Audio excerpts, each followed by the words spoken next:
she brings all the flavor and he brings the tradition, wow. then yeah, there can't be one without the other. Yes. There we go.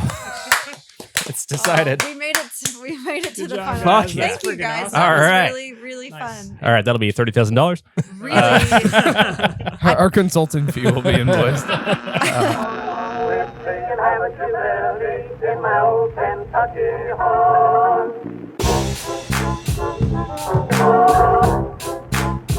Kentucky.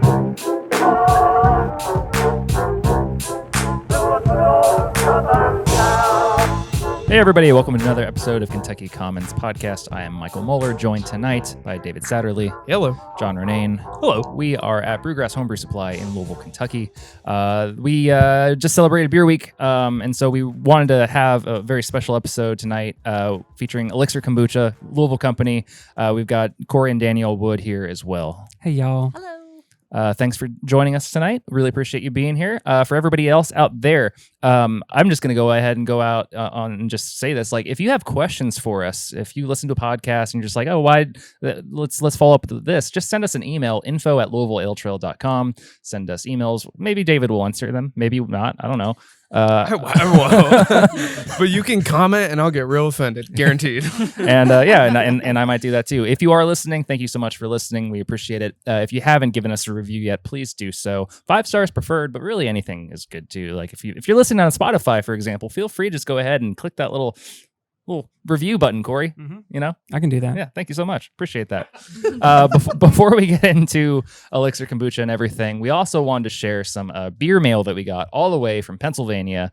David, why don't you tell us a little bit about what we have today? First of all, I love a good beer mail. Second of all, if it's from Trogs, that's even better. So, this bottle that we got, I think it's one of a few, but this is the Mad Elf Grand Cru. I've not had this before, and I'm not sure that they've made this before, but what they are doing this year is a 12-pack that includes 3 cans of different winter beers. So we're going to taste through the first one. They're going off their style just a little bit. There's going to be a Naked Elf that's like a Belgian ale. Stripped down from like I think most people are familiar from Trogs from like Troganator or Mad Elf, and then a gingerbread cookie stout. So this one here, Mad Elf Grand Cru ale brewed with honey and cherries. It's a nice format, 375, very digestible. Appreciate that. Caged and corked and corked. So that's what I'm still squeezing the cork on. Get into the microphone. Hey, there we go. You don't see as many Grand Crus as you should. It's nice of them to kind of do due diligence and justice on this old style. You son of a bitch. as we enjoy the hard pour over there. Yes, when people think of Hershey, Pennsylvania, they obviously think of Hershey chocolates. David thinks about Trogs Brewery. Dude, send Troganator. Although I'm sure this is great. I can smell the cherries from up here. Mm-hmm. It's very aromatic. Yep, No, please. So they're going to do flights, they're going to do special releases with this, and then they're going to do limited amount of 16-ounce cans coming out. So it sounds like a great day if you're anywhere near Hershey, Pennsylvania, to get over to Trogs. Try this. Yeah, especially as we settle into the Christmas spirit and everything now. This is a good transition. And yeah, I would just say tasting notes, like the Grand Cru comes to you really quickly. Like you said, the cherry just immediately hits you. That comes forward in the flavor too. And it does have that little bit of Tootsie Roll behind it. This is delicious. I mean, it is coming from Hershey. So, you got to get that chocolate in there somehow. It's a requirement. Those were great descriptors. I'll say the other part of this email that we got says there's a cheese pairing, and you know that we love cheese on this podcast. So now I'm definitely interested in getting a plane ticket to Hershey. Road trip. It's not that far. We can just drive there. It's fine. Let's do it. No, thank you, Trogs, for sending this beer mail. If you have beer mail for us, feel free to send it to Louisville Trail's HQ here at Brewgrass Homebrew Supply. Thank you. 2227 South Preston Street, Louisville, Kentucky, 40217. Or just, send us an email at info@louisvillealetrail.com, as we said. So we've mentioned you already. We've introduced y'all, but please welcome Corey and Danielle Wood.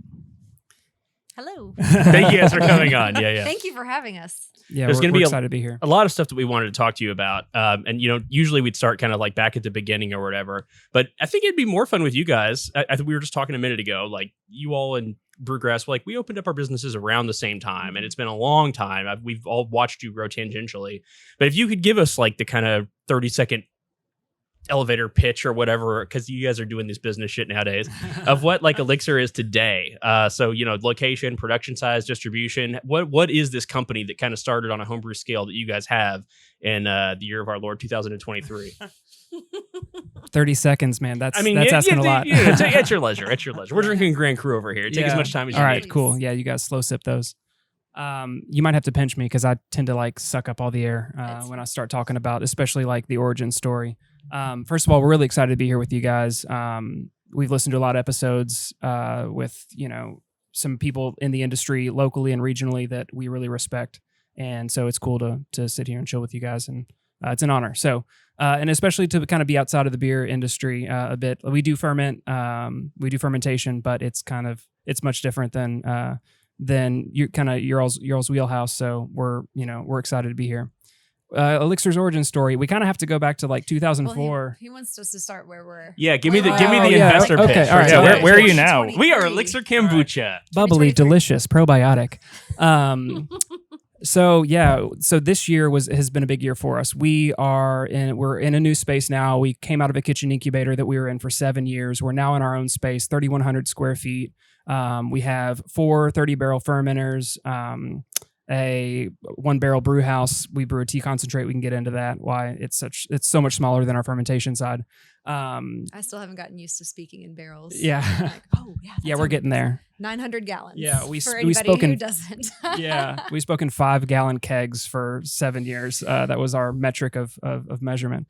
Packaging side, we have a canning line now and a big walk-in cooler that we can stack to the gills with kombucha. So Getting that canning line was like Christmas morning. Oh, truly. yeah. We were doing like 2 cans a minute. Now we do like 24-ish. 26. Yeah. And Michael and I actually got to come out yesterday and take a look around the space. If you've ever been on a brewery tour, you're like, okay, great. There's tanks, like there's metal, like it's cold. There's glycol, there's hoses and pumps, and you're like, okay, that's cool. So this is my first time going to what do you call a kombuchery? Brewery? That's a good word for it. Yeah. We call it the brewery, brewery. because we called our previous space the kitchen for so long. We were tired of calling it the kitchen. That's good. Well, It it's definitely too looks big more to like be a a kitchen. Yeah, it looks more like a brewery now. Mhm. So we call it the brewery. It makes us feel cool. But that is true. But it really is like huge, like these massive like 30-barrel like open fermented fermentus tanks that have hot jackets on them, and you've got this canning line that looks like straight up out of a brewery, like telling about your efficiency and all these things that you've gained from that, and that you have so much room to grow as well. Yeah, we're like Danielle said, we kind of have to pinch ourselves occasionally because we, for the last 7 years have been, nose to the grindstone in a small shared space, doing it very slow, all by hand, 2 cans a minute, and so yeah, we are really lucky to be in the space. So you guys came down to the brewery, which is located in Portland, in West Louisville, 13th and Main. We share a building with Heine Brothers Coffee and Pinch Spice Market, so it's super aromatic. You walk in the lobby and you can smell them roasting coffee to your left, and then walk into our space and you smell the fermentation. It kind of has a bit of a vinegar kind of aroma to it, not too overwhelming though. And then the Pinch Spice Market in the back, they're doing spice blends, and so you walk into the back of the space, and it just you get hit with like anise and cinnamon and so it's a super aromatic space. It's kind of cool. There's 3 food companies working out of the same building, and it's a different vibe than working in a shared space with a bunch of smaller like food trucks and caterers, because everybody's kind of in their own spot, it's a spot where we can expand, and more space comes more distribution. Right. Yeah, for sure. Distribution. Yeah. Sorry, I talk was about like that? mid-drink. Yeah, distribution for sure. So right now, Elixir is in roughly 220-ish retailers across Kentucky, Southern Indiana, and Ohio, Cincinnati. And we've kind of been on a back order wait list for a little while because of our capacity issues at the kitchen incubator, and now we're in a position where we are able to realize more demand, realize more output to kind of meet the demand that has been coming to us. So we signed on a couple more distributors, and we're in the process of onboarding new accounts and kind of chipping away at the wait list. So. And I'll toot your horn. We walked into the walk-in and you're like, this is a week's worth of product. And I'm like, staring, like, oh my God. I'm like, that's a lot of move. And you're like, oh yeah. And we can it in 7 hours ish. I'm like, wow. And to hear where you came from in like 5 gallons, that's gotta be unbelievable. Yeah. So that's kind of a good synopsis of where you guys are now, and it's like very impressive. You got, I think I can speak for all 3 of us that you got 3 fans here as well. Your all's products are fantastic. I mean, I'm going to open up one right now. Yeah, crack one. We'll do some tasting notes on that as well. Which one you want? That one? I had that one earlier today. It's delicious. Pineapple ginger. Danielle juices all of our ginger, cold pressed juiced. It's a process. Yeah. That one's our top seller too. But if you can, like, you kind of were going there, but take us back in, the time machine to go back to maybe even before 2015. Kombucha, I think, when I was in college, I started, the weird hippies at UK would be like, I'm drinking kombucha because it's like good for my like aura and my like gut microbiome. And back in like, 2006, we're like, what the fuck, gut microbiome? What the fuck are you talking about? Crazy hippie. We've come a long way, like all of us since then. But what was your all's introduction to kombucha? When did you guys start drinking this stuff? How did you get into it? What made you fall in love with it? So yeah, our original SCOBY, the culture that ferments the tea, came from Corey's aunt, who lives in Knoxville, and she's also super duper hippie, like feathers in the hair, hoop instructor. Aunt Cher, thank you, Aunt Cher. Thank you, Aunt Cher. She created a little dream that we're making come true. Anyways, so we were just homebrewing at home for a while. Corey was really into it. He like got the crash course from his aunt on how to brew kombucha at home. And I didn't want any really part of it at all. And he would just kind of like put a glass like with this much in it and be like, drink this, it's good for you. So I was like, all right, man, just down the hatch real quick. And then eventually, like I did develop a taste for it. We admittedly, the original batches did not taste very good. But we were noobs. Yeah. After a little while, you start to get pretty good at it. It's one of those things. It's like, what's starting to go bad in the fridge? All right, that's going to be secondary fermentation. Just put it down in a few bottles and put a lid on it. During my COVID shutdown experience, I tried a few batches of kombucha for the first time, and it was all like bottle conditioned with pineapple and key lime or kiwi rather. I do remember the first time I ever tried my own kombucha. Like I'd homebrewed occasionally before then, and like the first time I tried my own kombucha, I was like, is this gonna be okay? Like I was just like, I don't know about this one. Yeah, it's definitely a learning curve. Honestly, like as easy as it is to make, because it's simply sweet tea and a living culture called a SCOBY, like Danielle mentioned. So that stands for symbiotic colony of bacteria and yeast. Yeah, went right over that. That is what turns the sweet tea into a low calorie, probiotic, organic acid rich product called kombucha. As easy it is to make, because it's just brew a batch of sweet tea on your stove, wait for it to cool down, dump it in a mason jar, add a couple cups of starter kombucha, and cover it up and don't mess with it. It's pretty simple process. Won't that explode?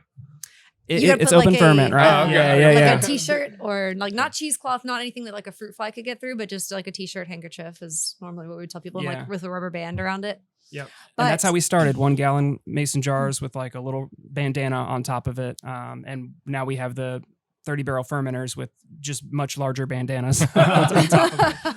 We had some friends in Nashville who didn't realize that you had to put a t-shirt over it and put the lid to the mason jar on. Oh no. And it basically, and I think it was maybe at least a 2 gallon batch, exploded in their cabinet. It sounded like a bomb went off, and like shards of glass stuck into the cabinets, and like the basement wall just like became a waterfall of There's kombucha. like an expression, at least in the homebrewing community, that you're not really a homebrewer until you've had to mop your ceiling. And, okay, yeah, perfect. We had a few of those for sure. But yeah, primary fermentation it's open top fermentation. You don't want it to get contaminated with anything. You don't want it to be if it's too cold, if it ferments in too cold of an environment, then mold can grow. If it ferments in too hot of an environment, the bacteria will die. So you get an imbalance in the fermentation. But as long as you kind of keep all of those parameters within a safe, range, then it's kind of hard to mess up. But then the craft comes into like scaling the recipe, figuring out the flavorings. What is the sweet spot for, adding, for instance, we're drinking the pineapple ginger right now. Like 5% of the final product is flavoring. And we kind of found that that's the sweet spot for us. Like it still really carries a lot of kombucha flavor. But it is sweet. It is sweetened enough that the pineapple, the ginger show up, but it doesn't like mask the kombucha and become just like a juice, like a carbonated juice. So that took us a little while to figure out, but after a couple of years of home brewing, it started to really come together. So what does it these are all fruited flavors we have in front of us. What does it taste like when there's no fruit in it? And I assume you add sugar to it as well. We just add sugar to the tea for the fermentation process, but we don't do any added sugar at the end. Fructose.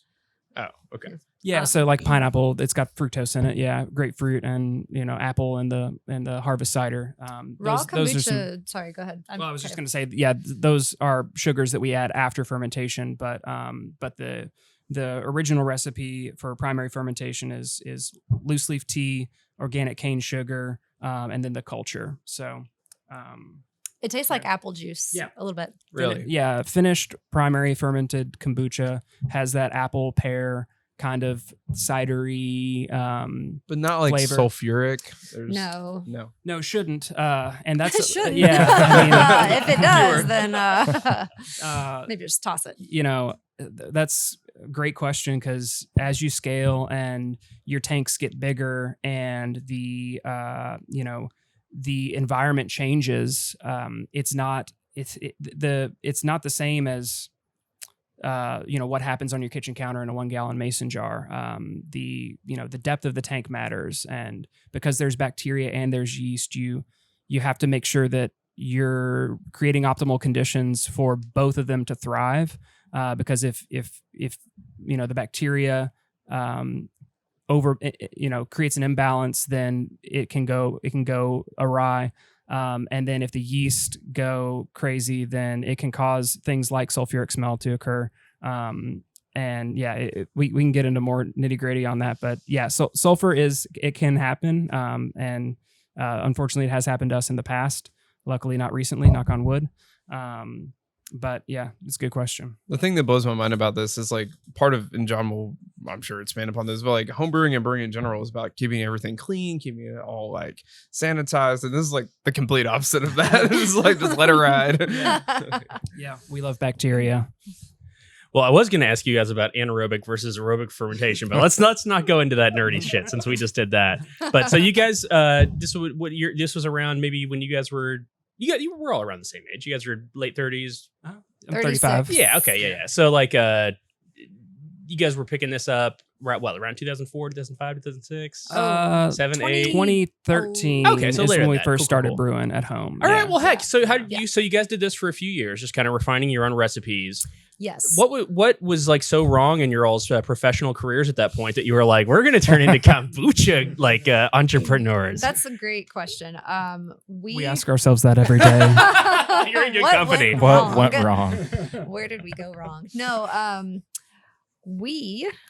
Corey is a nurse, went to school for nursing, and it was our goal to do travel nursing, and I would just get odd jobs in whatever cities we ended up in.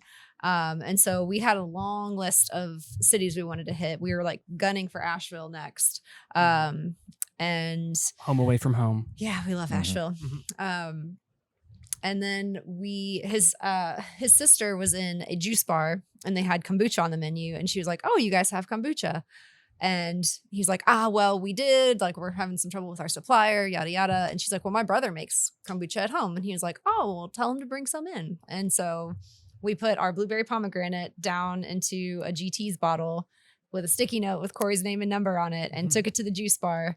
And they were like, hey, we tried this. It's really good. If you guys ever go commercial, we will carry it in all of our juice bars. And there was like 5 at the time. So we were like, should we do this? Are we doing this? Yeah, exactly. It was like literally that. Literally that. Like I remember getting on like 64 of Blank and Baker being like, is this what we're about to do? Yeah. But yeah, I was a full-time personal trainer at Humana's Fitness Center. And when we left to go do some travel nursing, I, to be honest, was kind of disenchanted with like the corporate world. And Amen. I just wanted like, Very good company. I knew that like I didn't want, I never imagined starting my own business. I never saw myself as an entrepreneur. I had no business experience, no schooling, education, anything like that. And so, but I wanted more freedom. I didn't want to be like, 2 weeks of vacation a year and you better use them wisely and don't ever get sick. So 0 weeks of vacation a year. And Instead, I don't go anywhere ever again. But it's on our own terms. Yeah. So that honestly, that's kind of why the travel nursing was like the best of both worlds. He could go work 3 days a week. We could be somewhere cool and experience new places, new things. And I could just get, random jobs. I worked at a donut shop in Salt Lake City that I still think about.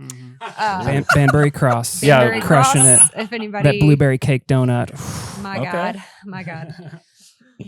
Yeah. So, I mean, honestly, it was very much just kind of good luck, like good fortune that that our little homebrew project that at the time was just like mostly a thing that we did in our kitchen on our counter that freaked all of our friends out because it looked really strange with this pancake looking thing that floats on the surface of the brew. And they're like, I would offer them samples and they would never want any. But then,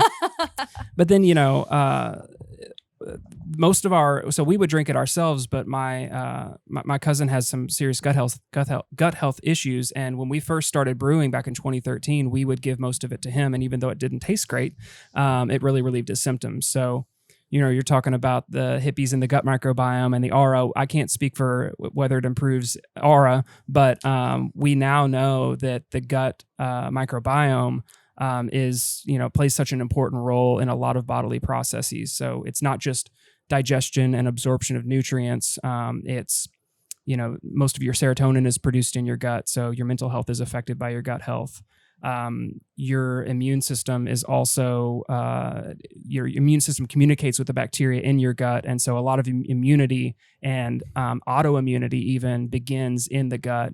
There's even recent research that is showing that like Parkinson's and potentially even autism begin as a gut health problem, and then grows out from there.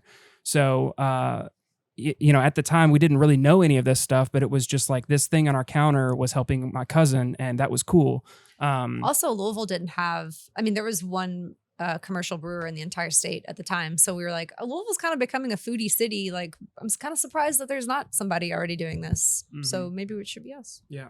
And little did we know, like we just jumped into this thing because we were offered 5 juice bars, like as if that was like an incentive. Like 5 juice bars was awesome. Like at the time, it was like, we're going to the moon. But it was not as easy as as we maybe expected it to be. But the 5 juice bars are probably pretty easy to scale, but everything after that. Yeah, exactly. But little did we know that when we launched the company, it was right at the beginning of this huge inflection point in the kombucha industry, which is a really young industry. The first commercial brand hit in LA in 1995. So this is not like an old, mature category. And 2016, when we launched, was kind of this inflection point where the industry really started taking off. There were a lot of new emerging brands hitting the scene. There was investment going into some of the category leaders, and we kind of hit this wave of kombucha starting to kind of make its way into the mainstream. But we're in Louisville, Kentucky, and some of these kind of health food trends take a little while to get picked up here. And so the first several years, a lot of our time was spent educating, and still kind of is. It's starting to become more mainstream, but a lot of education still has to go into, what kombucha is. First of all, how to even pronounce the word is still kind of a barrier for some folks. I did not know what kombucha was until 2021. I was fair. like, That's fair. no, I still don't know what kefir is. You don't have to explain it, but no one can explain it. I don't even think I can. I'm like, I'm not even sure that I know. For We stay in our lane. on that point though, I think it would be valuable possible for you to explain a little bit of the fermentation process with kombucha, because it is so different than a traditionally fermented beverage. Yeah, Either one of you. absolutely.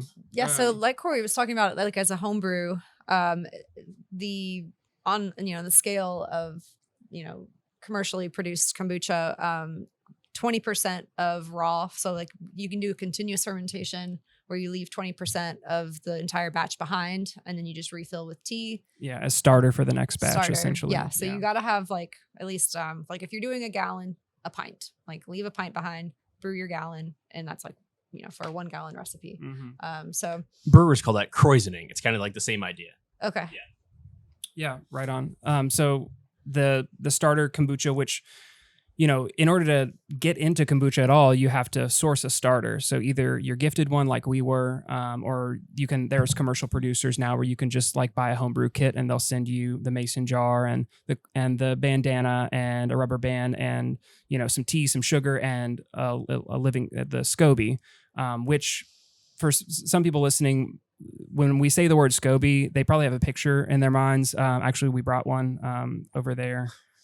And maybe down in the box below, there's a mason jar with a lid on it. So people kind of have, That's my pride and joy right God, there. God, it's ugly. Yeah, it kind of is. So that's what people picture generally when they think of SCOBY, if they know about kombucha. But it's kind of a misnomer because what you see here, this is actually like a cellulosic pellicle that people have called SCOBY for the longest time, but this isn't actually. This is like the second phase of SCOBY. This is technically a Phase 2 byproduct. SCOBY. Yeah, Phase this 2. is solid The phase. revenge. Yeah, this is solid phase. It's late stage SCOBY. Yeah, exactly. You got it. The true SCOBY is the starter liquid, the liquid that gets the batch started. That is that's how kombucha. That you can't make a batch of kombucha without the liquid.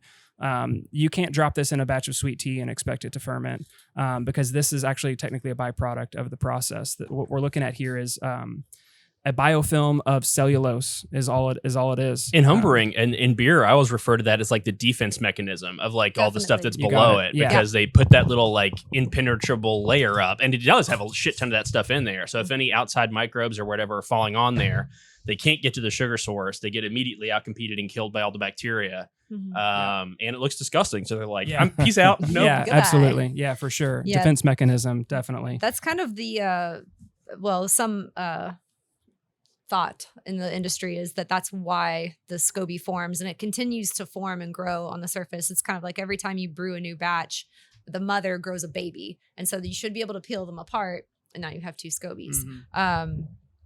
But the film will just continue to self-replicate. Yeah. And so you actually have to farm it. Like Danielle spends a lot of her time doing quality control, introducing oxygen to the process and checking on the cultures and farming them, because they grow so thick that it can actually starve or suffocate the fermentation of oxygen, and that's when you get some of the sulfuric aromas if you're not careful. There are some brewers that kind of see the pellicle as a nuisance, and the moment the biofilm starts to grow on the surface, they'll scrape it away. And the reason that's important is because the start of the fermentation does produce alcohol. Yes. Or ethanol, rather. Yeah. And then through aeration, it breaks it down. Is that Aerobic yeah. versus anaerobic, Yeah. baby. Yeah. It's gonna come up again. You got it. Yeah. So the SCOBY is symbiotic colony of bacteria and yeast, right? The yeast, they do the first step. They cleave the sucrose disaccharide into monosaccharides, and then convert those into ethanol and CO2. And then the thing that makes kombucha very special is the bacteria that are a part of the culture as well. And they take the ethanol and convert the ethanol into organic acid and organic acid profile. So you've got like acetic acid, which is typically in higher concentrations for like a green tea kombucha. We do a black tea kombucha, which has a higher malic acid profile. And which is a smoother acid. It's more apple and pear, and that's why at the end of fermentation it kind of has that appley, cidery kind of flavor to it. Acetic acid, on the other hand, is vinegar, and so that's kind of what most people associate with the taste of kombucha. They associate it with a vinegar kind of taste. But we've chosen a black tea because it produces a smoother organic acid profile. And yeah, so by the end of it, you've got this. The alcohol kind of does this bell curve where, like, as the yeast are converting the sugars into ethanol and CO2, your alcohol level rises, and then during that second phase where the bacteria are converting everything, the ethanol into organic acids, the kombucha becomes more sour, the pH drops, and your ethanol also drops pretty drastically too. So we kind of find that spot where the alcohol level is within compliance because the federal government has chosen 0.5% alcohol by volume for who knows It's some for reasons. prohibition. There are definitely logical reasons. Let me assure you. Please, I would love to hear them. Very sound. Mexico is like 1.5%. The EU is 1.25. Canada's like 1. Australia is 1.25. Australia is 1.25. But 0.5% is what our country has chosen. So we kind of find that spot where it's below that level, and it's not too sweet and it's not too sour, and that's kind of where we have picked our spot to finish fermentation, transfer it into the packaging tanks, and put it in a can. So that's Elixir Kombucha, but what's a high level overview of how hard kombucha is made elsewhere, though? Because alcoholic kombucha does. You might need to tell me. I really don't. We attempted hard kombucha. I think there's a number of ways to make it. You can do like a kombucha cocktail kind of thing and source like a pure grain alcohol or whatever and blend it in a tank with some finished kombucha. And some people call that hard kombucha. There are other like more craft ways of going about it where you finish a primary fermentation and you pitch some additional sugar and yeast and send that into a closed tank and then wait, more of a beer like process, I guess, at that point. I feel like there's another way to go about it.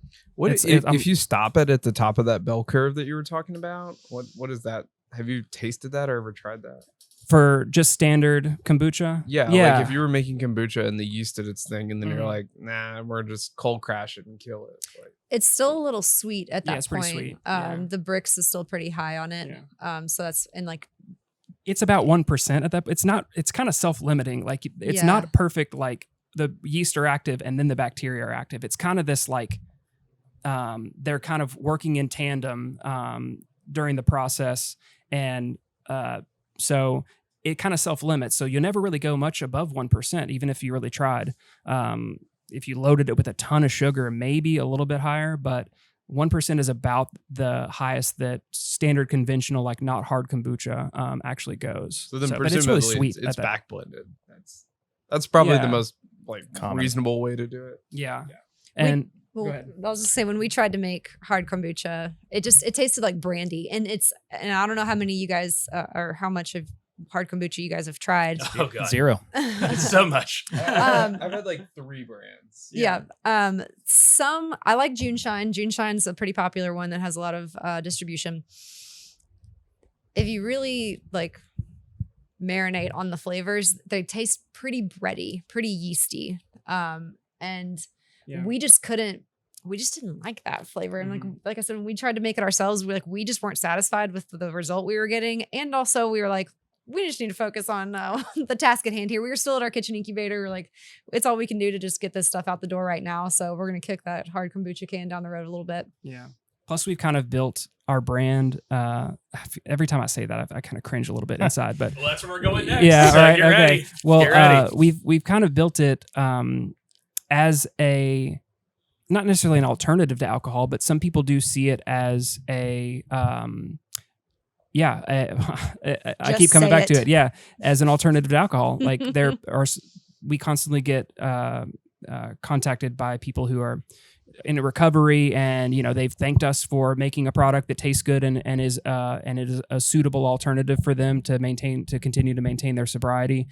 And during dry January and sober October, we get a lot of like people reaching out and sharing our product and saying, hey, this is a great replacement. So we've kind of picked up on this theme that like people kind of see this as, replacing a beer or replacing a nightcap or, and so because we've done that,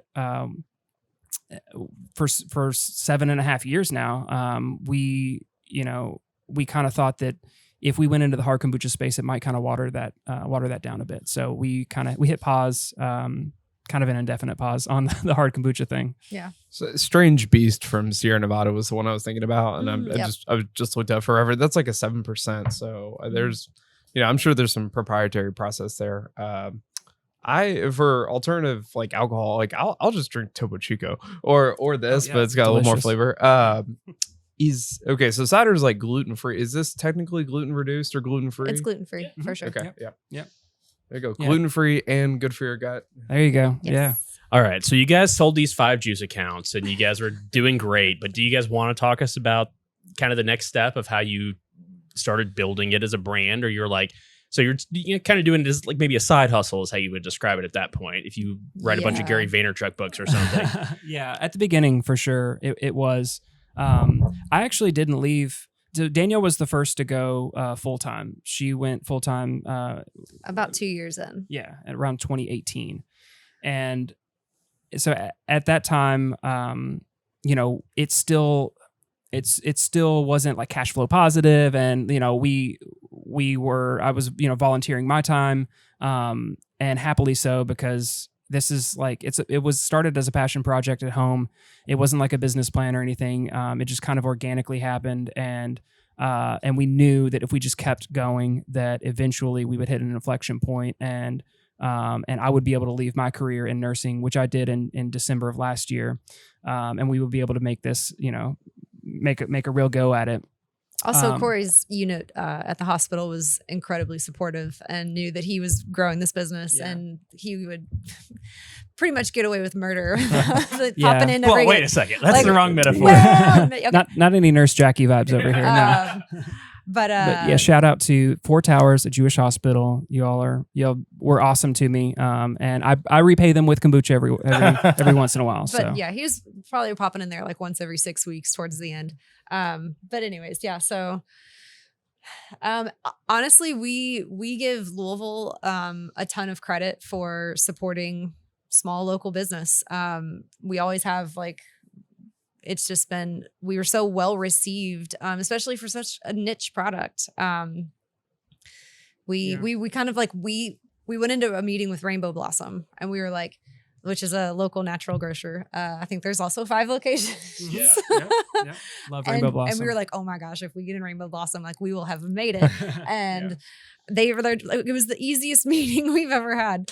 We were sweating bullets. We were like, they're going to squeeze us on the margin. And we're going to go out of pocket just to sell them a couple of cases. And it couldn't have been more chill. Yeah. It was great. So yeah, a few Rainbow Blossom locations turned into some bars. The Z Bar down the street was one of our first draft accounts. They've had us on ever since. I was about to say, 6 weeks into launching the brand, we found ourselves in Garage Bar and Zanzibar's walk-in, clipping their draft lines to shove homebrew ball lock connectors onto their draft lines. I think I remember that week. Yeah, we were not in Sankey Kegs yet. I hit John up several times that week. I probably texted him more than I should have in the early days. But we had no business doing this. But to Danielle's point, Louisville business owners really supported us coming on the scene, and entrusted us with their draft lines. And we installed a couple corny kegs at Garage Bar and Zanzibar, and they still keep us on tap to this day. No, later on, when I was working at Akasha behind the bar, you all were always there too. I mean, and working at a brewery is cool. It's not as cool as drinking beer all the time every day. You get real tired of that really fast, let me tell you. It was always nice to be like, this is going to be my shifty. Absolutely, man. So many breweries have picked us up for that exact reason. That's how I heard of you guys. Yeah, was via brewery, because I was like, I'm not really drinking today, and they're just like, but do you want to buy something? I was like, I guess. Wait a second. This goes against everything I've ever heard about you. Yeah. Can I get No. a T-shirt? It's like the T-shirts are expensive, and they're like, we have these like cans of kombucha, and I was like, I don't know what that is. Just drink it. It's good for your gut. And See? like bathrooms Same that way. But it was they were bottles at first, right? Oh, Yes. Yeah, yes. we were oh my in- gosh, the evolution of our Oh, packaging. yeah, we should have brought some old bottles. That would have Yeah, been cool. we were in some long necks at first, like Oh, I never saw those. At I saw the home. stubbies. We yeah. bought from you. I was We gonna bought say, a bunch I of boxes might from have you. some around here somewhere. I might have. I don't think so, but there's probably honestly somewhere around here. I always keep like with the crown. yeah. Yeah. And then we went to Heritage Style, like Sierra Nevada. And don't know why we just like the shape of the bottle. I think. Yeah. I think we got them for cheaper too. Yeah. And then we had a lot of complaints about the pry off Yeah. caps, and eventually switched to a Boston round like twist cap. It looked really cool. It was kind of apothecary style, and it fit with our name Elixir and the kind of the vibe surrounding that. And people could then close it up and put it in the refrigerator and drink the rest later if they wanted to. And then glass became really expensive during COVID. Oh my God. You've heard all the supply chain stories, and probably experienced a lot of them yourself with the homebrew supply store.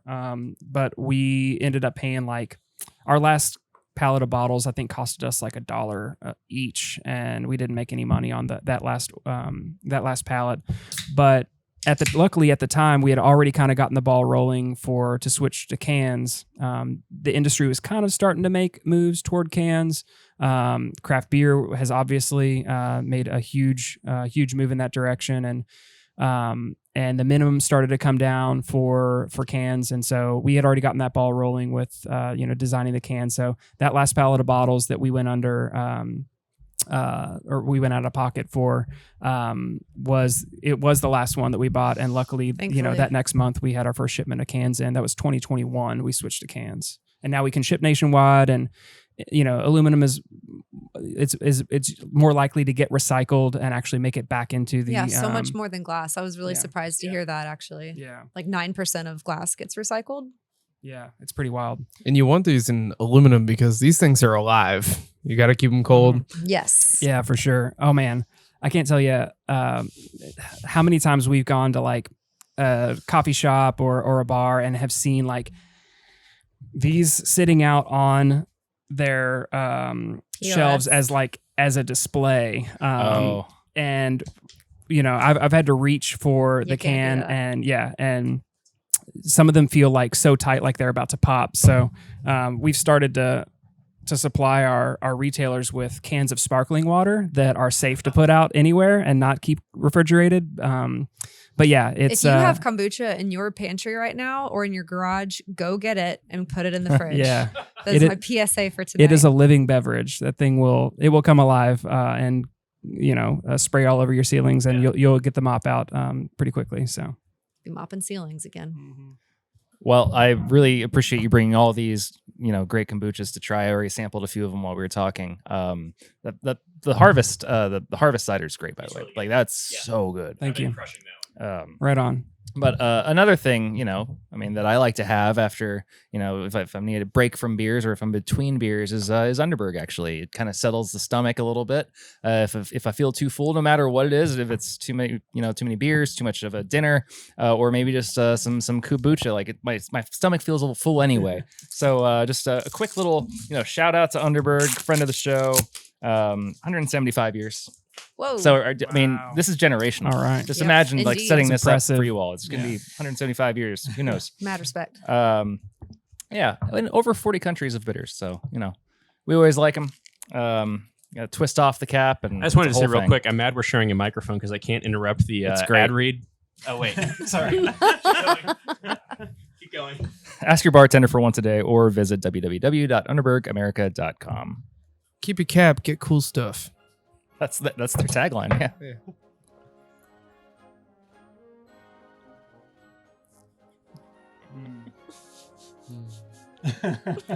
So it's always really fun to watch Intimate. people do Underbergs too. Like it's almost as fun as actually enjoying it. And we played I had the a theme great song time. over the awkward pause.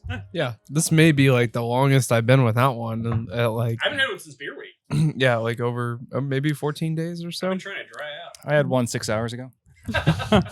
But I can tell you, my stomach immediately feels better. Yeah, absolutely. But that being said, you also brought some other beverages for us to try. Yeah, sure did. We could do a mocktail. Yeah. I mean, I think If some you- of if that you guys ice are up is for it. melted. Oh yeah. is it really? Yeah. We can figure something out. Okay. Yeah, there's still some me cubes get in there. Yeah, we're not. All right. So Is that part of it? yeah, oh yeah. In keeping with the theme of talking about alternatives to alcohol, there has been just a huge surge recently of non-alcoholic spirits. So today we brought a bottle of one of our favorite non-alcoholic spirits. This is a zero-proof bourbon made by Naked Lady. They're locally based. Oh yeah, we gotta get the water out of these. Science. This is good product though. I've had Naked Lady before, and in the spiritless industry, retaining flavor is like, in my opinion, one of the larger challenges. Absolutely. And viscosity. Viscosity, the water profile has to be correct, and I think they do a really good job. We agree. They're our Yeah, favorite. absolutely. So we've got Naked Lady Zero Proof Bourbon. We also have a bottle of this Spiritless, which they're also local. Ginger syrup, which is one of our favorite ginger syrups on the market. Do you want to share one with me, Danielle? Yeah, sure, Okay, sure. cool. So we pretty much do like a shot and a half of the Naked Lady and a full shot of ginger. Is there a Michael Scott shot glass over there? Yep. Yes, And sir. then top it with the Harvest Cider Scott Kombucha. shot glass. Great Scott. Great Scott. That's a different movie. Yeah, different. But one. it's at the end No, of the Great office. Scott. Yes, thank you. That's his production company. That's cool. So one of the things that I always think is interesting about these new NA spirits, and I don't know if any of these brands do this, but so alcohol is one of the unique chemicals as a byproduct of fermentation that breaks the blood-brain barrier, and it goes into your brain and it triggers a GABA response. But a lot of these new spiritless cocktails have been trying to replicate that. They've been trying to put those GABA chemicals in there, so it kind of produces the same. They described it as a relaxation effect, or kind of just a mellowing. And ultimately, what we're talking about here is this is what happens in Star Trek. Star Trek predicted our future that they have synthahol, which is essentially a way to react with your GABA receptors without having the deleterious effect of alcohol. Long story short, do you think that's what we're creating here? Do you think that's where we're kind of going as a society that So still likes alcohol? to be clear, you're for the talking about Star historical Trek, value? or I'm just that discuss. We had 80 something episodes before Star Trek got brought up, and I'm just really surprised. no. He's brought up this multiple times now. Yeah. All right. You just That's tend to really- not listen. Just to it. I just blocked this out. This mocktail could be better if the ice were fresh. Actually, you know what? I think I have more ice in that cooler there. I can give you all the full experience. Listen, I love ginger, and just smelling this Yeah. it's raw. Get a little glass and scoop it out of there. Yeah, there you go. Good call. I was going to ask too if you could tell us more about your cold pressed ginger process. Yeah, so I actually get our ginger from Rainbow Blossom by 30-pound cases. And that usually lasts me about a quarter. I would say roughly. Yeah. I do that about quarterly. And so, yeah, I just, it's raw ginger, organic ginger that I juice. I have Do you grate it up? Do you mince it? No, oh my gosh. We used Run it through a to- juicer? Dude, I wish you could see the way we used to do our ginger. Mhm. We would peel it, which I found out many years later was unnecessary, and then grate it over a cheese grater. Yeah. Mm-hmm. Lost a yeah, lot of a little bit of thumbnails. knuckles. Yeah. But now I infuse don't. our pineapple juice with it.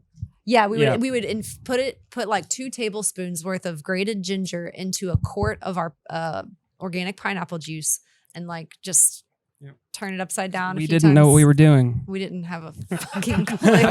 I thought you did have to grate ginger julienne or to get the expression of it. Well, I send it through a juicer, and That if you doesn't say like it. our pineapple ginger, then I know I have heard that the way that you break down ginger, whether you're chopping it or mincing it or doing whatever, it does matter, and affects the flavor and the way it comes across. That's for sure. That might be more applicable in cooking, perhaps. But what I do is, I mean, I have this little Omega juicer that is, man, it is the little it's a little too engine small. that Yeah. could. It is like Yeah, how until many it, accounts do you guys have? until it breaks, until it breaks on my counter, I'm not getting a new one. Yeah. It's a little tedious. It takes me like a few sessions to get through the whole 30-pound box. Then But- she'll make like ginger ice cubes essentially out of Yeah. it, and we'll whenever we need to make a batch, we'll pull those out nice. and and let them melt in our pineapple juice, and then add that to the bright tanks. Yeah. When you're talking to folks on premise about your product and everything, like bars and restaurants, are you also coaching them through the possibilities of mocktails, like, hey, and then if you also get these products that we don't have a relationship with, but if you get those, or if you have those in stock, like, you can go to our website for recipes or whatever, like, Yeah, Yes, it's funny. getting- Like, we just made double-sided mocktail recipe cards this past week because we, going back to there's still some things where we really don't know kind of what we're doing. And to be totally honest with you, because we've been at capacity for so long and business has been coming our way, sales and marketing has kind of been one of our weaknesses because we haven't really had to build sales systems and all that. So we recently hired our newest member of the team, Teresa. She's our new sales manager, and she's really tightening us up and giving us like, a crash course in selling in the natural food space and, making deliverables like mocktail and cocktail recipe cards is super important, especially when you're going into a bar and you're telling them there's likely a large number of your guests that are walking in that are moderating their alcohol or are completely sober, and if you don't have options for them, then you're not only kind of leaving them out, but you're also leaving money on the table because people will pay a premium for a delicious mocktail with a zero proof spirit and a kombucha in it. And so, yeah, we now have mocktail recipe cards where, we say here are like 4 options for using like our blueberry or our grapefruit. Grapefruit is great in a Paloma. And so Naked Lady also makes a really good non-alcoholic tequila. And so the grapefruit kombucha works really well with that. And you can sub. Sorry, let me just get through that. You can sub your Naked Lady if you prefer to make it as a standard cocktail. You could sub out the Naked Lady for a full proof bourbon or tequila or whatever. So, Amen. Well, I was just going to say, it was really important. What I had to say is that they all go great in champagne. Ooh. You cannot go wrong. Ooh. Instead of super sweet, sugary orange juice, forget that. Just any of these. The lavender lemonade in particular is my favorite. lavender and pineapple for Like mimosas. a Yeah, booch for sure. mosa? Yeah, Little booch booch mosa mimosas for sure. I'm part of a wonderful wine club here in Louisville, and every month I get 3 bottles, usually a red, usually a white, and then some kind of wild card, maybe a rosé, maybe a champagne, maybe an orange. Usually really good, but I don't drink at home, so like I just have all these bottles laying around, and I have a bunch of champagne lying around too. So now I'm just like, all right, let me stock up on some Elixir. Some brunch. Got some bottles of champagne, and guys, let's plan something. Yeah, Yes. absolutely. Yeah. Go for it. And I like personally, like I indulge in alcohol, but I have a bunch of friends that don't. And I don't want to go to a bar. I can't order anything. It's weird when I'm not holding a glass and everyone else is holding a glass and I'm just drinking water. So like these kind of alternatives, by the way, this is like fall in a glass. I think we I'm glad you guys like smudged it. right over that. Like but Kentucky Mule vibes, like Yeah. ginger, Awesome, bourbon, yeah. really good. Yeah, Yeah. that's Danielle's recipe. Speaking of recipes, all of the flavors that you see here, and including this mocktail recipe, they all come from Danielle's brain. She's the creative force behind all of our recipes. So kudos, babe. Thank you. You're crushing it. But yeah, there is a lot of importance in having an option that people can like feel like they're involved in the situation. It's like when everybody like plays a sport and then you're just like you're like, I don't play soccer. It's like, yeah, but you could. It's like, no. You can come watch us. Yeah. It's being inclusive, whether or not like sobriety and indulging and imbibing means different things to different people. I fully admit that like David, John, and I, like, we probably drink more than the average person. And so somebody would look at us like, I don't know. But then, like, we are just like, no, we take frequent breaks. We're good. Yeah. But Don't worry about us. We're adults.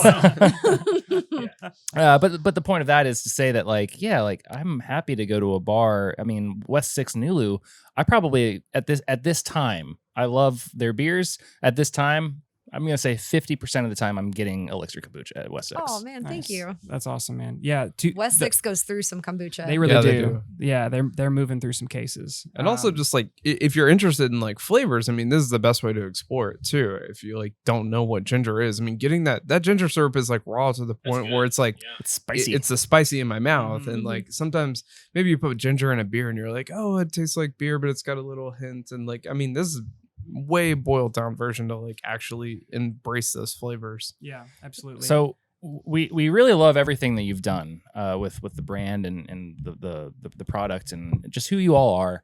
Thanks, Michael. John decided to take it upon himself to try to give some kind of pointer in an Yeah. alternate universe in which maybe the thing that's missing from your branding is a mascot. And so Yeah. we have I have known you guys for a while. a mascot bracket. Oh. Don't look at them yet. We'll reveal all the characters as we go. What? Well, you can. But anyway, so What? you were saying that, branding is not something you love to think about. I was actually led here under false pretenses. I thought this was a meeting. You guys have seen the show Mad Men, I'm sure. Yeah. I thought this was a meeting where we were going to pitch you guys on this like thing we've been working on for the past 8 months. Oh my gosh, this is crazy. Whoa. So we've got some potential mascots for you guys. They're in bracket form. I'll give you the backstory. We'll tell Please. them. You guys can just kind of work through the mascot bracket. And at the end of this, we will have the new Elixir Kombucha mascot. I don't know if you guys noticed, whatever you signed or whatever email you responded to come here had terms and conditions on it. You are now obligated. No, none of that is true. So I'll just kind of we'll you want to do a blowing my bracket at a mind right time? now. We'll do one at a time, and we'll kind of work through these, and then we'll do final four, and then we'll pick the champion. So our first contestant, and you guys can look at him here too. I'll put him to the camera. For the mascot of Elixir Kombucha, Tommy, the lonely toilet. Basically, the Tommy. idea behind this is back in the day, you were rushing into the bathroom every 5 minutes. Tommy was your friend. You spent a lot of time together because maybe you had leaky gut, maybe you had just IBS, maybe you had some kind of other symptoms going on. Since you became friends with Elixir Kombucha, Tommy's kind of had to take the number 2 spot. Maybe that's not the right terminology, but we can all understand what that might mean. So the mascot for Elixir Kombucha, Tommy, the lonely toilet, sitting there all alone. He's a sad guy. Yeah, yeah, he's crying. Oh, Tommy. Up against in our first category, we'll do the Eastern Division and then the Western Division first. So we'll narrow down this side. Up against SCOBRO. So SCOBRO, everybody thinks that the SCOBY looks disgusting. Everybody thinks it's like evil and it makes That's you not fair. want to drink kombucha. Little do you know that the SCOBY is actually your friend. The way that we're going to show this to the crowds is we're going to make a giant character that chases children around and then sticks to them. We're going to make him sticky. So he like clings Okay. to you. Once, lactobacillus and stuff like that into your gut, they're going to be your friends for life. Oh yeah, they stick around. Just Like a good friend does. Just like SCOBRO. Yeah. So once he sticks to you, we could merchandise this. We could make like SCOBRO backpacks. We could make like SCOBRO stickers. So if you guys want to pick a first round contender, Tommy the Lonely Toilet or SCOBRO, he's stuck on you for the first round. We're gonna go with SCOBRO. All right, Definitely SCOBRO. SCOBRO. Sorry, Yeah, Tommy. sorry, Tommy. Stay here He's alone. even you more stupid piece of lonely. shit. Yeah. You suck, Tommy. Well, no, I won't elaborate. Better just leave that one alone. Moving to the Southeast Division, we are going to have 2 contenders here. We all know that kombucha is a really old beverage. It's been being made by humans, for longer than we've probably been humans. Yeah, at least 2,000 years from what we've read in the literature. Yeah. And I would argue that, even before that, most of the foods people were eating were fermented, and that kind of got 100%. built into how our Yeah. digestive system is supposed to work. Yeah. Absolutely. Just like people cook meat because it like breaks down a lot of the protein so our bodies don't have to do it. We ate some fermented food because Absolutely. you could get some alcohol out of it if you were doing barley grains, or you could get a little bit of that pre-digestion going on. You get some of those neurotransmitting chemicals, serotonin, dopamine, et cetera, that kind of define the human race. This guy There's knows also a way of all of those preserving secrets. food. Yeah, exactly. Because once you get the pH dropped and once you get a little bit of alcohol in there, you can save stuff for the next season. Mhm. Yeah, 100%. So the person who knows all of these secrets is Harry, the alchemical hipster.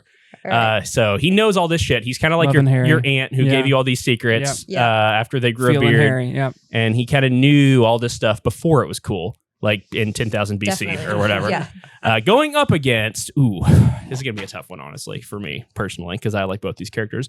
Pepe Le Pew. You guys are all familiar with Pepe Le Pew, the old, like, kind of creepy, like, character. Yeah. When I asked David what we should do for like characters, he's like, you got to have a honey badger. So we're like, okay, we all know that kombucha as well can kind of lift your mood, can kind of, it's not an energy drink, but it does give you some like A little zing. easy to digest calories, some little bit of carb. It's just a good little pick me up that doesn't have any gluten, doesn't have any of that stuff that slows you down. It's not a fucking soda. So Absolutely. Pepe Le Pew drinks a kombucha every morning before he goes on his rampage of like eating adder snakes or doing whatever the hell he's doing out there. Pepe Le Pew, the hyped up honey badger. Honey badger. Yeah, Man. so this was a tough one for me because these characters I both got attached Those are to, strong. but Yeah. yeah. Strong I mean, characters. this is like, you know, a 7-8 spot, you know, and Yeah, Yeah, that's like, what I was this is gonna very say. hard. This Yeah, is it's a a very, matchup. This is a tougher one than I think the first round. I think I'm gonna go with Harry, the alchemist. Alchemist hipster. Yeah, the alchemist. Yeah. I do like the Pepe Le Pew though because Maybe they could be sidekicks, like at Perhaps, the end. Yeah, he could be like the sidekick, the like little Disney character. Yeah, there you go. Yeah. some people feel like a buzz from drinking kombucha sometimes, and it's generally the amount of B vitamins that are in the kombucha. If they are lacking a lot of B vitamins, either whether they're not taking a supplement or just not getting it in their diet, sometimes people feel like a little vibration. B vitamins do make you feel really, really, really good. I can attest to that personally. All right, so Harry, the alchemist hipster, is moving on, which brings us to the Northwest category. I don't know if you guys are on like social media these days, but there's a lot of these influences out there. Reluctantly so. Yeah, Logan Lacto is this guy's name. He's a party boy. He is down for anything. He's up early. He works out hard. He like takes on strange like MMA or boxing matches. No one knows what he's doing. He has a lot of old cringe videos in his past, but that's the past. He's here to have a good time today and to get the youths interested in your product. So Logan Lacto, the social sensation. He's here. He's ready to party. He's the ultimate party bacteria, He looks like bacteria. ready to rock your gut to 20,000. Like and subscribe, basically of gut health. Let's go. Going All up right. against. Oh God. Um, This is the first time I've seen these two, by the way. there's a lot of people these days are soft on crime. A lot of people's intestines are soft on the foods that they eat. Not our hardened hero, not our person who makes everything that goes in come out nice and firm as he solves the mysteries. You guys have seen the old story. This is a spin on. This is not a spin on that. This is a completely unique IP Absolutely. in Minecraft. Yeah. SCOBY Dookie Poo. He's here to solve the mystery of why your digestion is not all that it could be. Maybe the answer to that is that you just need a little bit more probiotics going into your gut. Maybe you need to replace some soda with some kombucha, maybe cut out some of the booze, replace it with some booch. So he's very dark. He's very firm. He's solving mysteries with a magnifying glass. We don't know what those mysteries are. We don't really want to know, but we're happy that he's We here. don't want to know. Yeah. So SCOBY Dookie Poo is our second I think contestant. that's got to be it. All right, we're Yeah. going with Yeah. SCOBY. All right. Only because Sorry, Logan. Logan looks like a tool. Yeah. Like the worst part about social media. All right, and you guys have seen the spoiler dog. round, but for the final round, we have the flavor the cultivator of fruity sangria blended deliciousness. We've got like the mastermind behind the whole line. We've got the creative force that brings fermentation to the fore. We've got the amazing Miss Sangria. Her dress is entirely made out of fruit, as is her I hat. that. Yeah. That's what AI does to people, unfortunately. This is Danielle run through AI that we told to make her clothing out of fruit. That's They did a great. good job on your hair, though, I have to say. It Like, did look let's so go. amazing. Yeah, let's go.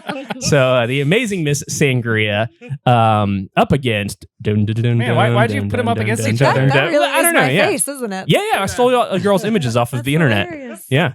Up against Agent Fizz. Agent Fizz works for a branch of the CIA. That guy's way cooler than I am. Look at him. He's one of those people that got hired before the sugar industry overtook the government, and he's been like a sleeper cell all along, trying to bring bubbly and delicious beverages back into modern culture, despite the fact that everything these days is brought to you by like basically sugar, Coke, Pepsi, big Nabisco, like basically you name the big brands that are trying to basically serve as poison. Agent Fizz is designed to fill up your tummy. His weapon of choice is a squirt gun filled with booch, and he just like squirts it in your mouth or something like that. He flies Love that. around on a cloud of like floating bubbles. So That sounds hot. Agent Booch, I was kind of thinking that too. I mean, the girl in the fruit dress with the good hair. I mean, all I'm saying, whatever. So these can become a couple or a throuple. They could move on together with Scooby Dookie Poo if they wanted to, but you guys can choose what you guys want to do for this round. Aw. If you want to move them forward, I can't vote for myself. Definitely I Miss can't either. Sangria. Miss Sangria, let's go. Plus the hair. The hair hair. is just fantastic. You're gonna frame this. I know. right? I'm this is taking yours that to home keep. for sure. Yeah. That's coming home. No, this is RIP unless you guys choose to accept this deal tonight. All right. No, they're your ideas. All right, so we've got Scobro. He's stuck on you versus Harry, the alchemical hipster, coming in from the East Division to compete for the championship round. Scobro, he's basically here to show you that it's nothing to be afraid of, no matter how weird it looks on your friend's counter. This kid looks pretty fucking terrified, but it's good for you, and it's going to stick around, and it's going to be with you forever, whether you like it or not. Harry, the alchemical hipster, he's here to remind you of what, that there is a historic tradition behind these fermented foods. He's here to remind you that this is something that has been with humanity for a long time. Who do you guys like? Who's going to be moving on to the final round? Dude, you need to be a part of our branding conversations I we're know. having right And now. this board needs to yeah. come with us. The You guys can have all of it. the alchemist hipster, I think, has Yes. to Harry. All right. Bring So him in. like Bring him Harry, in. I'll interject and just say the Scobro character. He reminds me of a B plot in a Rick and Morty episode. Definitely. Yeah. definitely. I'm stuck on you now, kid, or like whatever. Yeah. All right, and then into our Western Division, we've got SCOBY Dookie Poo, the mystery-solving investigator of your large intestines, against the amazing Miss Sangria, the developer of flavors, the fruity girl with the frilly hair, and the fun headdress of fruit. What do you guys think? The Scooby Dookie Poo, he wants your stools to be not a mystery. He's not soft on crime, nor is he soft on your fecal matter. He wants everything. Well, I don't want there to be a misconception that Uh-huh. that there's a kombucha makes you laxative effect or shit something. your pants. No, or Scooby anything. Dookie Poo he's very. I asked He's dialing Mid-Journey to it make in. him like hard and If you're firm explaining, you're looking dog. He's a dog, by the way. I should just be clear about this. It's a dog, but he's very hard and firm. I'm gonna go with Miss Sangria. All right, Sure. Yeah. let's move her on, Sure. ladies and gents. I feel weird voting myself into the next. well, category. it's a very flattering image, and we have Katy Perry, or who did the meat dress? Lady Gaga did the meat dress. We can do the fruit dress. Fruit yeah. dress. All right, Should we're we into go? the final round. Harry, the alchemical hipster, who might look like Corey when he's like Definitely 60 or 70. Like I if hope I'm so. if I'm thinking ahead. If that's what my future looks like, I am Yeah. all right with it. Yeah. And Danielle, who this is probably what she's going to look like when she's 60 or 70 Oh, too, bless if we're you. being honest. This- Dressed all in Lord fruit. willing. This might be a Dressed in cop out. This might be a cop out, but I think they should join forces instead of battling to the death. We can do that. Yeah, because you can't have one without the other. If she brings all the flavor and he brings the tradition. tradition, then yeah, there can't be one without the other. Yes. There we go. It's decided. We made it. We made it to the final. Fuck round. yeah. Thank you guys. That's That All was right. really, really fun. All right, that'll be $30,000. Really. Our consultant fee will be invoiced. I've We'll never been invoice you. happier to be a prop guy because I've also never seen these. So these are awful. You guys, so much imagination and time and backstory went into this. It's I love it. amazing. Why is there a dog? It's not a dog. It's a dog. We can just leave it at that. It's a turd. Agent Fizz looks kind of fly though. I'm saying. Agent He's too fly. Fizz. He's too fly. Corey used to do the pomp back in the Mhm. day. Like this thing, just like the SCOBY really does just look terrifying. It really does. Yeah. It's like, yeah, that's definitely a Rick and Morty side pod, or like what Monsters Inc. could have been. Dude. Yeah. You guys will like this. We nickname all of our fermenters, and we have one called Rick and Morty. Oh, Well, Morty, it has been retired, but Yeah. Rick is still. For some reason, yeah, Rick remains. Rick even isn't though, going yeah. anywhere. He's my baby. He's the perfect dimensions for fermenting kombucha. I think. I'm sorry. Dan. No, you're fine. It's you want like a nice, like almost as deep as it is wide, kind of 1-to-1 ratio, as close as you can get to 1-to-1 in terms of fermenting, or 1 to And 1.3. Rick is in that sweet spot. And Rick is. Yep. He used to be a dairy tank. Yeah.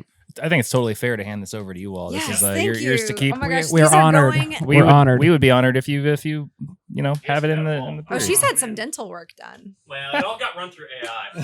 That's what AI wants your teeth to look like. Don't you have a dentist appointment next week? I do need So to this make is what one. you'll look like after Wow. next week. All So Yeah, right. you'll just be walk good. in like, please cut my teeth like this. Make these two front ones a little bigger, please. This is awesome, you guys. Thank you. We appreciated the mocktails, but we would like to move on to the second portion of the show and tell, the personal item, if you will. Yeah, absolutely. I've already shown mine. It's the crazy SCOBY. Corey did already do I'm it. just glad you didn't make us eat it. I threatened to, but yeah, I caught. I would- I think I dropped. Yeah. Okay, hang on. I'll take a bite. All right. Yeah? Let's do it. Weird jellyfish looking I thing. won't even do There's this. scissors in that box below. Oh, you You came really brought prepared. Oh, there are food scissors too. Yeah. It's Well just done. it's just a little They're clean. Yeah. plant material. that's all. I'm not worried about the scissors being clean. Touche. All right, dude. Hold your hand out. Okay. Ready? It's dripping. Are you ready, mother? Is there some kind of like a cheers, or is there some kind of Yeah, like a, let's do it. Scobe. No, I got a not doing thick that. piece. Hold mine. I'm gonna eat it. Okay. I'm not gonna just make these guys do it. Me and my buddies used to always do this on our lacto fermented beers. We'd like Yeah. dare each other Chew to on eat it. the Is that what you pellicle. and your buddies did? Yeah, it was a rad. It was the best of times, worst of times. They're all dead. All right, guys. Touch the pellicles. And I would say, like, when the World Economic Forum Oh, takes God. over, this is going to be oysters, like in 100 years. You don't have to or, swallow or it. sashimi. I did swallow. I couldn't chew it though. That's the issue. Why is it so thick? I mean, it's all It was a lot. It was a lot more substance to it than I thought. Yeah. Down the hatch. Yeah. It's cellulose. It's prebiotic. Yeah. No probiotics. Yeah. It's, I do not do this. Like I don't. Scooby eat. Poopy Poo is being created in my intestines right now. Or whatever we named him. He's a dog. He's a dog. yeah. It's I feel like delicious. this is like celery where you like expend more calories chewing it than it has. I think I had like 2 bites into it. And I was like, I'm just gonna swallow this thing. I can't. I'm gonna end this. Mm. Way to go, guys. Yeah. No, that's awesome. Danielle, Yeah. are you gonna make us eat my anything? Gosh, yeah. I did Okay, bring so- something. Smidge of backstory. Corey's been threatening us to eat that for, I don't know, months now. So the fact that he pulled it out the first time is, like, hey guys, eat it. I'm like, okay, now we have to tempt him. I just can't believe you guys have never eaten pellicle before. Dirty little pellet Well, eaters. Yeah. Welcome to the club. Now you'll never go back. There's an app for that. All right. Total. so Danielle's show and tell. Non sequitur. My show and tell. So we were told to bring something that's like a Personal item. personal that is important to us or whatever. My sister-in-law got me this. It's a national park kind of that's like rad. checklist. Awesome. And it's like this nice canvas and has been, I don't know if it's like screen printed or painted or what, but it has sparked a huge desire in me to want to fill all of these circles in. So it's got, obviously all of the national parks listed. I think there might have been 1 or 2 added to the list since I've had this, Yeah. but so that kind of bums me out because Post of We can- note. Yeah. just, Yeah. it's not perfect. Addendum. An addendum, yeah. Do you have one that you know you're gonna be doing next? So while she looks through that, we recently did Acadia Nice. for our anniversary this year. I don't know why, but I'm dying to go to Glacier National. I mean, I'm dying to Like go the- to every one of those Oh, places. sure. I'd say the closest one, if you've already done Mammoth, like Cuyahoga is in Ohio. You could always hit that up on a Mhm. on a 1-day trip. Honestly, Yep. leave at 5 a.m. Cuyahoga. All right. Yeah. The Good to Indiana know. Dunes, I think, is also not too far. we can all attest that you guys do work a lot. Do you use travel to kind of intersperse to use that as like a mental health? I don't know. How does that fit into your all's? Or do you do it for research and then Yeah, write it yeah, off? Yeah. We don't do that, IRS. This is a business trip. Yeah. That's what the government wants you to do. That's the American spirit. Try to write off your life. Yeah, there you go. I will say we generally get away for our anniversary every year. We definitely block out a few days to go and see every year for our anniversary, and that's in September. And so it's kind of the perfect time to hit like a national park and go hiking, no matter really where you are in the U.S. So that's kind of been our yearly tradition. And if we get a little weekend here or there away throughout the rest of the year, then we're lucky. But things have been kind of busy, especially the last 18 months. And I was honestly surprised we got enough time to sneak away to Acadia in September. So it was awesome. We fell in love. We had never been to Maine before, and it's so perfect and beautiful and clean and everything up there. It's just we loved it. I will say we were on a tear of going out of the country like every other year pre-COVID, and I don't think we've been out of the country since our 30th. And like you said, we're 36 and 35. So that's kind of bumming me out. But it makes like to plan an international trip when you're business owners, it's not that it can't be done, but it's like, we don't know where the business is. Like we can't go to Europe for 2 weeks. What if the business needs us, So we're getting to the point where like we'll have like plenty of people running the show and keeping the ship moving forward here soon, but it has made getting away for like long extended trips kind of difficult. But that's kind of honestly, hear that, employees, we're getting out of the brewery, and it's going to be up to you and all. we're hiring. So good Enjoy. on We'll be in Italy. Yeah. Yes. So, but that's why like domestic trips. That's why like this particular little banner has been like some serious motivation for me. No, that's awesome. Load up the car and go. Yeah. I'm a road warrior too. I used to travel for another gig I had, and I could be on the road 8 hours listening to a podcast. Oh yeah. We did totally I fine. took the first vacation that I've taken since opening this place in 2015. I've talked about this in the podcast a few times, but Courtney and I went to Charleston, South Carolina. Nice, man. last That's on our list. February. It was fun as shit. Yeah. And I thought I was going to be stressed out. I thought it was going to be like, is everything okay? Am I going to die if I do this? But I was like, as soon as I didn't give a fuck. As soon as I left, Great. I was like, I don't give a shit. It was That's awesome. great. Yeah. Yeah, we hear good things about Charleston, Really fun. especially Good for the food and beer. Yeah, business, not babies. Start a business. Leave it. Well, we really appreciate you coming on tonight and all the time and beverages. You all have a really great story. We love seeing your all stuff around town. So it's about time you came onto the podcast. Yeah, absolutely. We really appreciate you guys. Yeah, we're honored to be y'all here. have all been awesome, and thanks for including us. Absolutely. Any other than some upcoming potential travel plans, and then any other things related to the business? Do you have anything coming up that you're all really excited about that you want people to know about? Oh, let's see.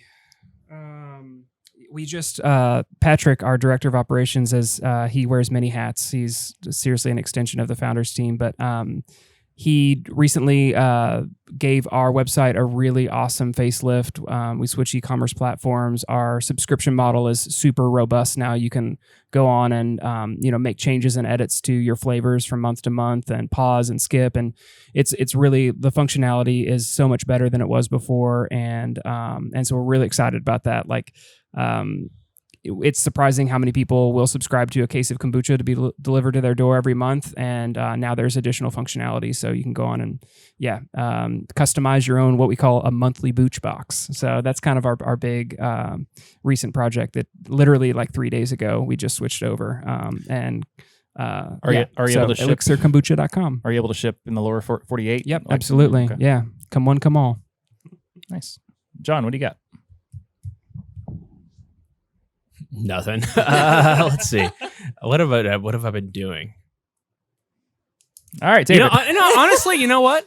I've been doing a whole lot of fucking nothing. It's been fucking awesome. I haven't been watching anything. Cheers, dude. Yeah. It's been like sitting around. We all kind of decided to take a little bit of a break after Louisville Beer Week. Sure. I've been working on some stuff around the shop. We made a batch of mead.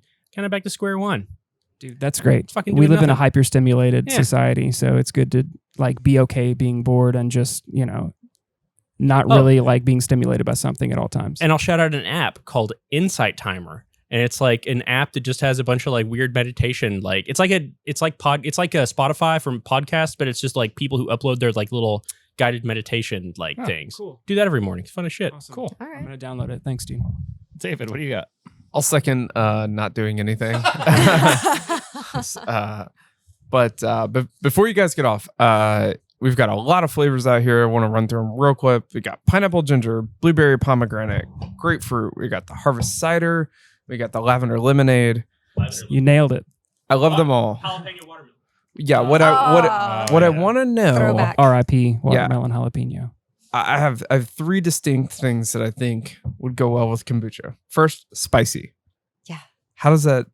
Have you done it? Yep. Yes, watermelon jalapeno. Yeah. Okay. It was great. John I've not had remembers, that. It's yeah. been like since year 1, Yeah. maybe. I remember. And Yeah. and I used to drink it at the farmer's market. it was kind of very. Schnitzelberg Farmers Market, yeah. If those who liked it fucking loved it, but it was not everybody. It was not for everybody. It's the And- smoked beers of the kombucha world. yeah. And like I was also cold pressed juicing this jalapenos, and pressed jalapeno juice is gorgeous.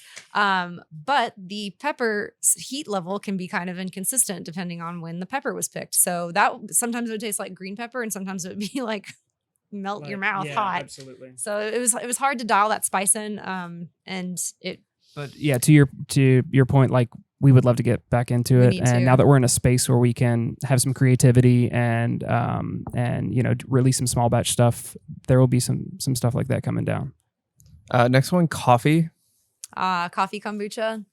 We did go down that road as well. We dabbled, yeah. And we Not for first us. of all, we did way too much vanilla extract in the keg, and We- it was like Yeah, we tried to It still punch it up just- with a little bit of vanilla. it and, still didn't yeah. taste good. It was like too acidic and too just Yeah. not- Too astringent. Coffee and carbon dioxide; those don't really go well together. It can No. really like bring out a lot of off aromas and bitterness to the coffee bean. So yeah, we dabbled, That was but very short lived. yeah.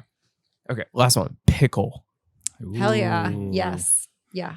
I did a like messing around at home with like cucumber again, like what's going bad in the fridge. Cucumber plus vinegar is practically a pickle. So, Yeah. yes, Love it. Love that idea. that And would be a then good one for Christmas. Oh, 'cause that's The Christmas Christmas pickle. pickle. Yeah. Ooh. And then you can make a spicy Christmas pickle. Boom. All right. It's done. Write this down. Consider Points. it done. it's actually Are we recorded. recording? I'm Are we gonna- recording? Oh, good. I'm gonna keg that shit and bring you guys some. Yes.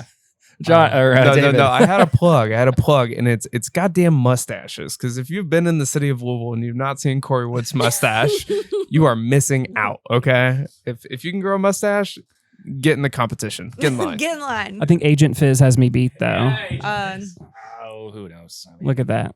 That's perfect. That is you if you were a cartoon. If you were a Pixar character. Thanks, AI. on my end, I don't know. Did you have one for yourself personally? What? Oh no. No, I think you answered it before. Yeah, I just dropped the website. It honestly was kind of Yeah. like a shameless plug for our website. So Danielle, I'll give them something real. What do you?